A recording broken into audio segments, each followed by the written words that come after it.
So what's happening, people? Excuse me. Welcome back to REID&React. Everybody remember? Damn. Sorry. Had to smoke my sorrows away these last couple weeks. Make sure to like, comment, subscribe, support the channel. Stick around. We'll be here all day. Not really. Play my intro.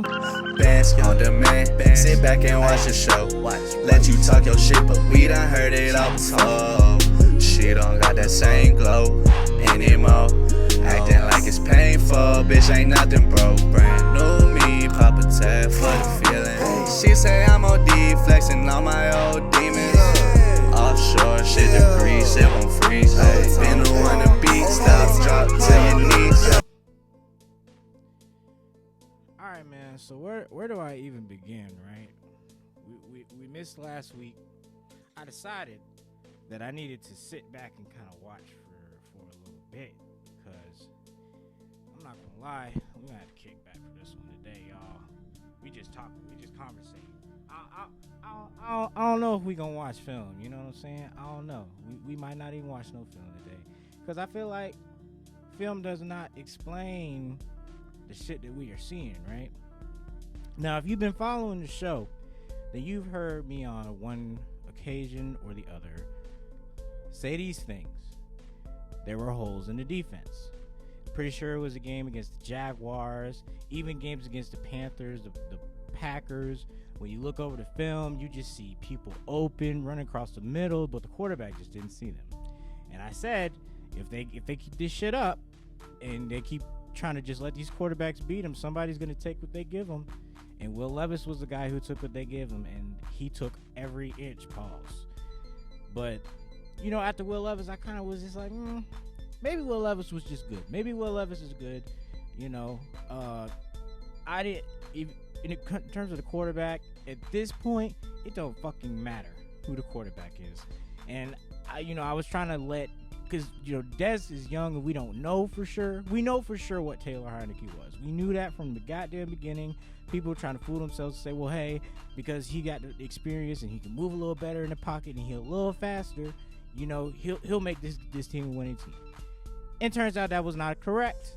So, Taylor Heineke played all right. He played good. I mean, he didn't, but to me, he didn't do nothing that Ritter couldn't have done. So it didn't matter, his game was all right to me. Whatever. I'm not even tripping on the quarterback. What I'm tripping about, because we all knew the quarterback was iffy and up in the air, and we had to see about it. But offensive line, Bijan turnovers. Drake had his turnovers when he was a rookie. We had some game-winning drives, and Ritter made some good throws, and he got same shit. Punch. Sometimes you just got to get punched. And I'm not going to lie. I'm glad that Bijan's getting humbled. I'm glad he's not just running over the league so they can get a book on him next year and he hits a little wall. I'm rather him hit a little wall right now and figure out how to deal with it. Because he's the type to adjust and he's the type to adapt. And he's got that type of killer mentality within him. He's not going to let that shit beat him. He's different. Say what you want about drafting him where you drafted him. He's going to be that guy once everything comes together with his team, but everything is not together. The offensive line has stepped back. I've been saying that as well, but we've all said that. Some people were like, well, they're still ranked top 5. They were still ranking them top 5 rushing and shit. I'm like, man, I see people coming free every week. I see people coming from the middle, left, right, everywhere.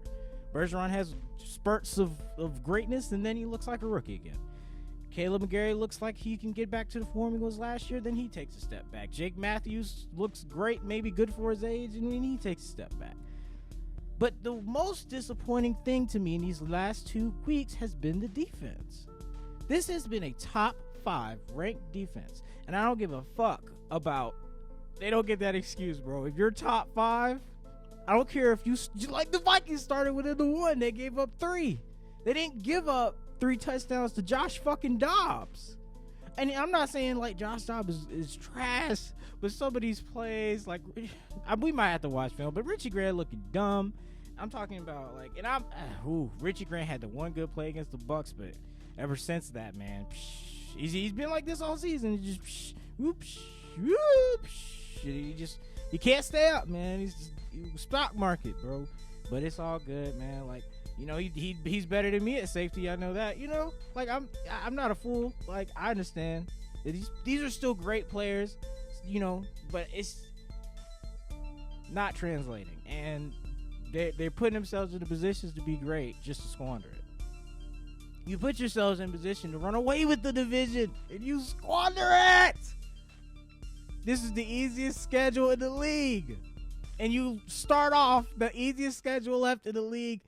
The first two of them, you fucking lost to Will Levis, Josh Dobbs, and John, whatever his name was, because he was driving on the defense too.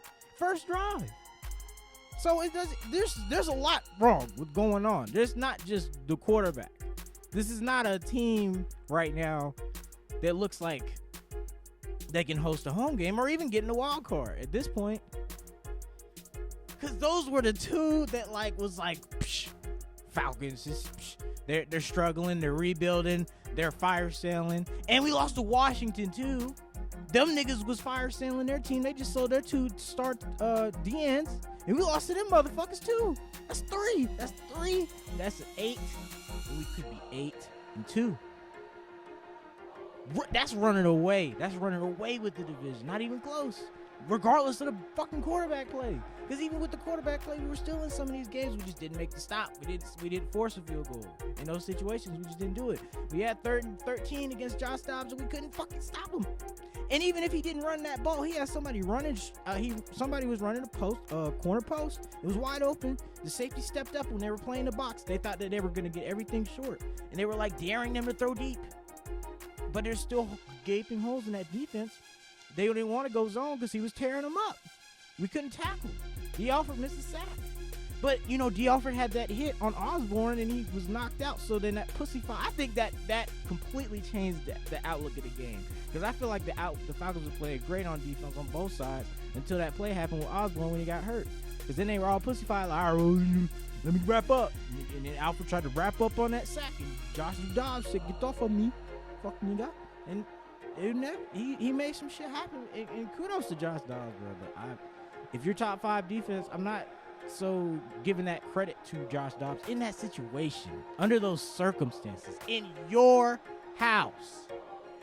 You don't get that. I don't feel like you deserve that. Do y'all? Do you fans? Do the league? Do the people who are not even Falcons fans? Do y'all feel that a top 5 defense losing to Josh Dobbs coming in the first quarter where he just pulled up to the team and on the road, learning the cadence on the sideline? Do you think that a top 5 defense deserves a pass for letting any of that shit go down? I don't think so. I do not think so. And it's fuck what I think, but at the end of the day, you can't, as competitors, if they're competitors and they're not soft-minded motherfucking individuals, the Falcons, what I'm saying is what they're saying, and they understand it. But I'm relaying it from I've played and I've watched the game my whole life and seen this shit. And you can listen to people who's played the game as well, who's been in the NFL, college, all these other aspects in life. They're gonna tell you the same thing.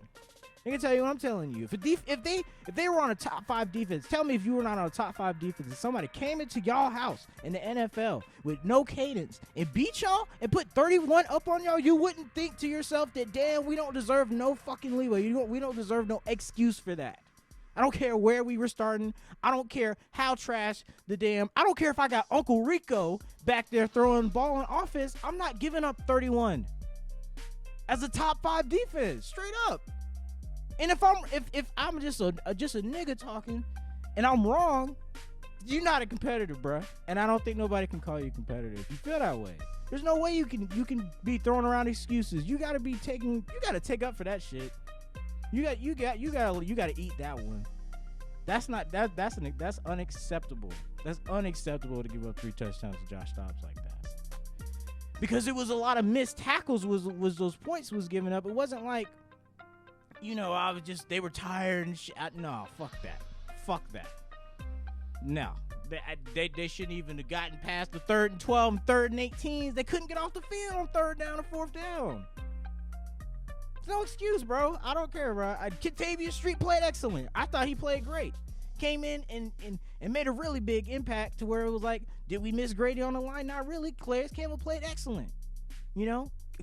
our linebackers played excellent. They're going to play excellent every week. That's one of the most underrated linebacker cores in the league. They consistently play well. They don't ever, they had some missed tackles. I think, let me be fair. I think Nate Landman missed a big one down the stretch.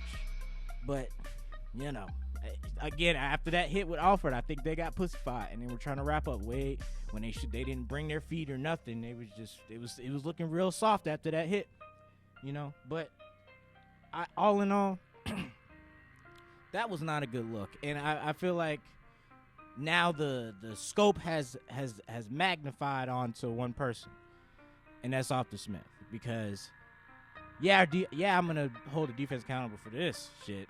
What's happened the last 2 games where they gave up 59 total points, 236, 238 passings given up, and 130 plus rushing given up, and a rushing touchdown to Josh Dobbs after they didn't give up one all season. So there's still one person that is to blame for this shit: the game manager, the time manager, the guy. It's Arthur Smith. Now I called Arthur Smith the genius earlier, you know. Was happy with us all, but this team to let this shit go off the rails like that. I don't know if Arthur Smith made the call or Terry told him, "Hey yo, we gotta go with Heineke, man. We gotta get the wins," is what they said, which is why they benched Ritter. We gotta get these wins, but we lost because of our defense in both those games. Yeah, they turned the ball over on offense, but I'm telling y'all, they didn't stop shit. There weren't no field goals. They were giving up touchdowns. Inside the 30 to 20, I don't give a fuck. These are rebuilding offense, and this is the easiest schedule left in the league. Y'all cannot give them that because of those turnovers. That's what the defense is for. That's why the Ravens be winning like they do. They don't keep the ball. They have a lot of turnovers. Lamar Jackson has a lot of turnovers, but he's MVP right now, apparently. There's some. But they're winning. Because their defense does not quit. They're stout. They don't fucking play good this game, that game. But we give up a damn 60-yard touchdown, but we 3 and out here, winning the turnover battle. We're giving up a 50-yard touchdown there. We letting them run through the goddamn middle for 30, gashing us for 40. You know, like in these last 2 games, it's been a little bit ridiculous, to be honest with you, on defense. So, what's going on? Like, are we not changing up our scheme throughout the season? Do we not change the play call? What are we doing? We running the same shit we've been running all season? The same shit. I don't know. This is crazy. Think about the names beating us. All these quarterbacks are trash, bro, in the league right now. Garbage. And we're letting Will Levis beat us? And we're letting Joshua Dobbs, this is a journeyman on the road, beat us? We're letting Sam Howell beat us, bro? Like, come on, bro. Like, the only thing is saving this team is the division. They're 2-0 in the division. The Saints are only half a game up because of our division wins, and they've lost already. So, what does that mean? That means if we lose to the Saints even once from this point on, because we have no control over how they play. Their defense was going to stay stout as well. And I said when we play them, it's going to be a tough game. They're going to fucking, man, look. If we lose to them, we're not winning the division. We can't split it with them and win, bro. We got to beat them twice, bro. We got to beat them in New Orleans, and we got to beat them in Atlanta, bro. Or you can just kiss it goodbye and let's see what we get in the draft. Because I'm going to make a whole separate video about the quarterback situation or the first round situation in general. And then we'll see. And we'll talk about that, but I'm not going to mix that in and make this shit long. How much time I got? 10 minutes? All right, so, yeah, we're going to wrap it up. But, you know, I think there was no need for film. It was shitty. The games were shitty. It was exciting now to stretch, but bad play call. It was bad. It's the same shit, bro. It's the same shit we've been doing all season. So I might as well just fucking talk. And, you know, we're watching the same film every week. So I might as well just fucking rant on these niggas. But, you know, if the film gets better, more interesting, we will see. We'll see. But, yeah, just very disappointing. I think if Arthur Smith loses this next game, he should be out the door. Because this is unacceptable. 4-4, 3 years straight. Nah, bro.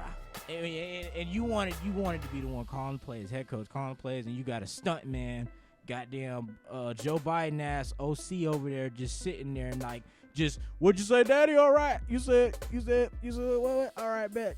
Screen to Johnny Smith. All right, bet. screw the Joseph Smith, y'all. Same shit. Only game we but like, no, man. It's just there's gotta be like multiple. There's gotta be a multiple king situation, man. It can't just be one supreme ruler or an oligarch with Arthur Smith, TF, and Arthur Blank. It's gotta be from all leadership positions. They have to be leaders. They have to be kings in their own right. But we don't have that staff right now. I think if we let Ryan Nielsen take over, and if he brings in his own staff, I think we'll have that mentality. But we gotta go get an OC, and hopefully they let Terry go get him. But we'll see. There's still a lot of season, so we're gonna see what happens. But thank y'all for tuning in today. Appreciate y'all. This was a short one, but concise, because we know what we're saying. There was no sugarcoating. This shit is embarrassing. That shit was disgusting. I almost wanted to fucking throw up at that fucking disgusting football performance that I had to sit. I'm glad I worked through it and said fuck sitting down in house watching it. I'm glad I was like, I'll just watch it on my phone. I'm not gonna waste time and not make money to sit and watch that fucking atrocious piece of shit that I watched yesterday. But thank y'all for tuning in, man. Appreciate y'all, man. Leave a like, leave a comment, man. I love y'all. Sayonara. Arrivederci. Peace out.